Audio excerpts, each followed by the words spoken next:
discussion on whiskey from the oak barrel. This week we're talking about Bill Lark and the oak barrels.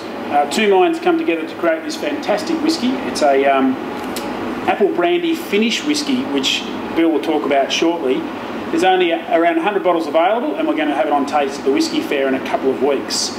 So Bill, tell us a little bit about the origins of this whiskey and why it is what it is today. Yeah, well, Simon, firstly, thank you very much for suggesting we do something like this. It's been a real eye-opener for us as well.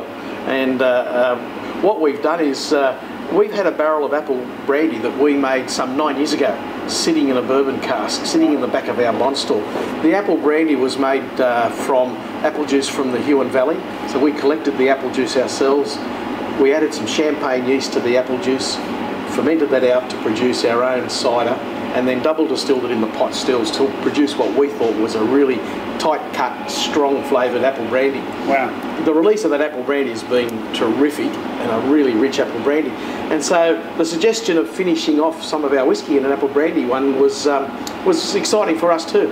And we picked out a whiskey from our barrel store, matured in our traditional old port casks. So we get the selected port cask. Our cooper cuts them down, shaves them, of course, re-chars them heavily. Yep. That re-charring of the port produces some lovely plum pudding, marzipan and maple syrup notes. That came through beautifully in the whiskey.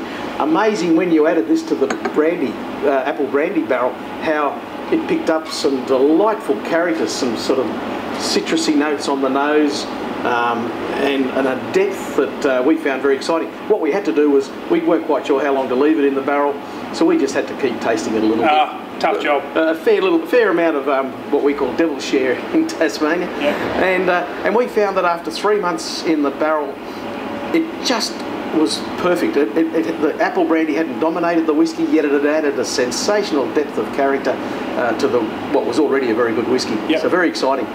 No, certainly. And as I said earlier, beautiful sort of apple crumble I get on the nose as well. So yeah, well, I think that's why I like it so much. I'm a bit of a sucker for some good apple crumble, and the few people we've let sort of have a little sneak nose and taste of it, they just can't believe how wonderful it is. Excellent. So as I said earlier, this is an exclusive bottling for the oak barrel. It'll be available at the Sydney Whisky Fair in a couple of weeks' time. It's already available on the shelves here.